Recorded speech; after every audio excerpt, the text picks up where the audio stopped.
波鲁克，你为什么会变成一只猪呢？我也不知道。波鲁克，我亲你试试看好不好？啊？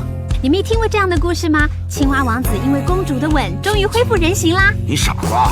一个人的初吻是要留给最重要的人的。现在开始，波鲁克罗索和德纳鲁特卡蒂斯的决斗。这一次，波鲁克是为了亚得里亚海飞行员的名誉跟荣耀才回来的。他准备勇敢的跟卡蒂斯面对面决一胜负的。可惜胜负已定。没有条件你就不想比了吗？开条件啊！如果我赢了的话，你就跟我结婚。换句话说，要是波鲁克赢了，你就要替他付这些账单。